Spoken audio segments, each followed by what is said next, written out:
তোমার যদি প্যারালাইজড হয়, প্যারালাইজড, সমস্ত অঙ্গ প্রত্যঙ্গ বন্ধ হয়ে গেছে, অচল, 1 বছর 2 বছর ঘরে পড়ে থাকো, তোমার যে হৌরের মাইয়াটা আছে না, অর্থাৎ তোমার বউ, হৌরের মাইয়া না ওটা, না ওটা তোমার বাপের মাইয়া,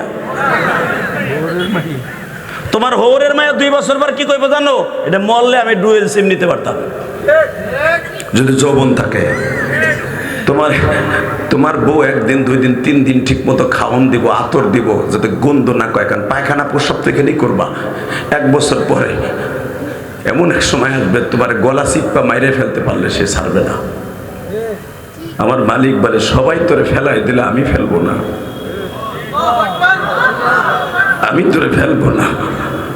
আল্লাহু আকবার জোরে বললেন না? তার জ্বলন্ত প্রমাণ আমি দিয়ে দেই। আমার নানা গোপালগঞ্জের মধ্যে আল্লামা শামসুল হক ফরিদপুরের হাতে গড়া ছাত্র। আল্লামা শামসুল হক ফরিদপুরের নাম শুনছেন না আপনারা? আল্লামা শামসুল হক ফরিদপুরের ছাত্র হলো আল্লামা আজিজুল হক। আল্লামা আজিজুল হকের হাতে গড়া ছাত্র হলো শায়েখে চরমোনাই। আল্লাহু আকবার জোরে কর না কেন? এই আল্লামা আজিজুল হকের হাতে গড়া ছাত্র ছিলেন আমার নানা গোপালগঞ্জের। এই মুসলমানের পোলা, আমার নানা ইন্তেকালের আগে প্যারালাইজড হয়ে গেল, 1 সাইড পড়ে গেল, ডাইন সাইড। আমার মা, আমার নানি তখন মারা গেছে। আমার মা প্রতিদিন আমার নানার পায়খানা প্রস্রাব পরিষ্কার করতে করতে করতে আমার মনে পড়ে, আমার তখন 12-11 বছর বয়স হইব। আমার নানা, মা অতিষ্ঠ হয়ে গেল। একসাথে 5 বছর পরে ছিলেন আমার নানা, আমার নিজের আপন নানা। 5 বছর পরে ছিলাম, আমি ছোট্ট মানুষ। নানা মাঝে মাঝে আমারে বলতেন, নানার ছাত্ররা হাদিয়া নিয়ে আসতো, হুজুর আপনি এইভাবে পড়ে আছেন, তারাও খেদমত করতো। তো আমার নানা আমার লেগে দামি দামি জিনিস রেখে দিত। কেন জানেন? এখন কানবেন। আমার নানাই কইতো, নানা ভাই তোমার এই কমলাটা দিমুনে, আমার পায়খানার প্রস্রাবের যে ডিব্বাটা আছে এটা ফেলাই দিয়ে আসো। আমার নানার ছাত্ররা দামি দামি খাবার নিয়ে আসতো, কিন্তু পায়খানা প্রস্রাব তাকে ফেলাইতো না। হ্যাঁ যুবক, আজকে ইলিয়াস রহমান জাহাদির এলেম নাই, কালাম নাই, আজকে তোমরা আমাকে দেখার জন্য পাগলের মধ্যে ছুটে আসো কেন জানো? সর্বপ্রথম দোয়াটা হলো আমার নানার দোয়া।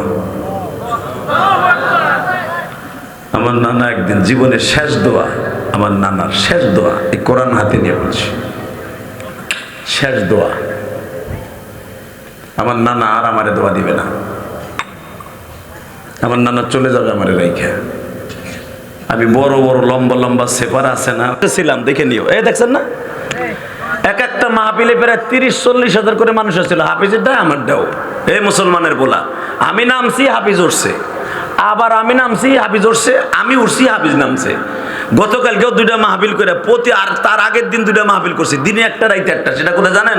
সে ঠাকুরগাঁও, আপনাকে বিএমপির মহাসচিব ফখরুল ইসলাম আলমগীর মাঠে। আল্লাহু আকবার জোরে বলতে পারলেন না? সার্জিস যে স্কুলে পড়ছে ওই স্কুলের মাঠে। এনসিপির নেতা যেগুলোরে কেউ চিনতেন না, দেখেন আল্লাহ পারে কি। এই সার্জিসের বাপে যেই বাজারে, মালঞ্চ বাজারে দাঁড়ায় দাঁড়ায় চা ব্যস্ত, এর বলে এখন জারি দিলে মির্জা ফখরুল ইসলাম শুদ্ধ কাঁপে। কথা কর না কে? জোরে কও। পারে কে? পারে কে? করে কে? আল্লাহ আছে না নাই? বিশ্বাস হয়? হয়। হ্যাঁ, এবার ঠিক থাকো। বাতিজা তোরে পাগল কয়। আমার আল্লাহ কি কয়? আমার নবী কয়, চাচা আপনি আমার পাগল কর, মক্কার সবাই পাগল কয়। আর আল্লাহ কি কয় আমি আয়াতটা পড়িয়া, ওমা সাহিবুকুম বিমাজনুন।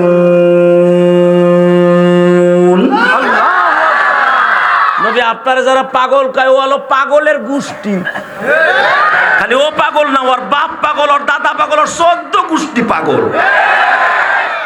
লিল্লাহি তাকবীর। মা সাহিবুকুম বিমাজনুন, আপনি পাগল না, ওরা পাগল। আপনাকে 2টা পাও ধরে বলবো, আমার নবী পাগল ছিল? জোরে কর। শুধু একটা এক্সাম্পল দেব, এখন চোখের পানি দর দর করে ছাড়বেন। কে কইছে আপনার গুনাহ মাফ হইব না? আমি 25 বছরে এই ওয়াজ দিচ্ছেন আপনারা, খাইয়া না খাইয়া এই মাহফিলটা বাস্তব করার জন্য কমিটির ভাইরা, বর্তমান কমিটি, বিগত কমিটি ছিল মনে হয় অন্য দলের লোক। কথা কন না কেন? হয়তো এখন আপনারা বিএমপি এলারা আছেন, 17 বছর তার আগের বছর আওয়ামী লীগ এলারাই আসিল। এইভাবেই তো চলছে বাংলাদেশ। এই মুসলমানে বলা ভালো করে বুঝেন, যারা আসছেন কমিটির এত সুন্দর মাহফিলটাকে আয়োজন করছেন, চেষ্টা করছেন ভালো করার জন্য, ভালো মন্দ আল্লাহই ভালো জানে।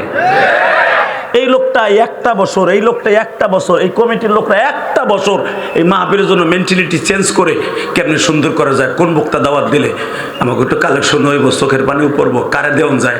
আমার প্রথম আমার বাড়ির সামনে যাই, কারণ আমার 2টা বাড়ি এক জায়গায়, একটা 10 তলা একটা 8 তলা।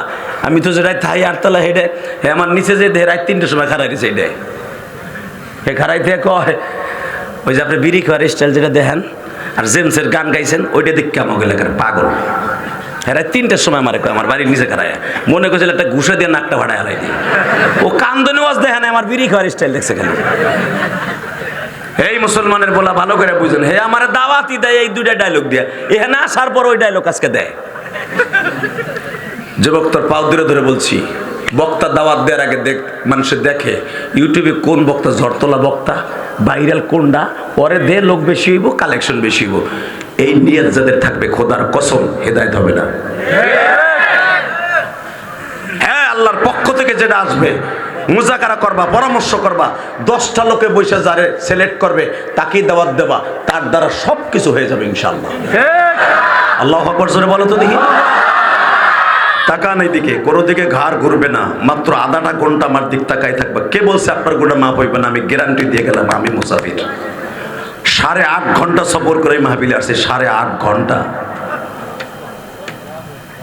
8.5 ঘন্টা জাম গুতাইয়া গুতাই এখানে আইছি। গতকালকে রাত্রে 2টা ওয়াজ করে আসছি 4টার সময়, মাত্র 3 ঘন্টা ঘুমাইছি।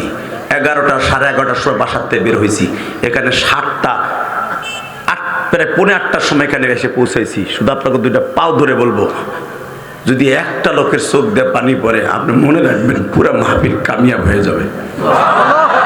আপনাদের একটা বছর কষ্ট সাধনা সব সার্থক হয়েছে।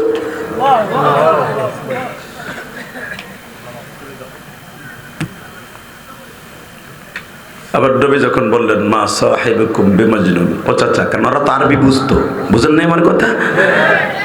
ও কইছে তোরাদের সবাই পাগল কয়, আমার নবী কয়, আমার আল্লাহ কয় মা সাহিবুকুম। পড়েন পড়েন আয়াতটা পড়েন, মা সাহিবুকুম। ও চাচা আপনারা পাগল কইলে কি হবে? আমার আল্লাহ কয় আমারে ভালো, আপনাকে পাগল কয় আল্লাহ। সাথে সাথে আমার দিকে তাকান, কোনো দিকে বেঈমান না তাকাইয়া আমার নবীর চট করে একটা থাবুর মেরে দিছে। আপনি কি জানেন এই চেহারাটার জন্য তামাম পৃথিবী বানাইছে আমার আল্লাহ। আমার নবীর থাবুরের কথা শুনে যাদের চোখ দিয়ে দর দর করে পানি পড়বে, কোরআন বুকের মধ্যে নিয়ে ওয়াদা করে গেলাম, আপনি মৃত্যুর সময় বালিশের পাশে আমার দয়ার নবীর দেখতে পারবেন।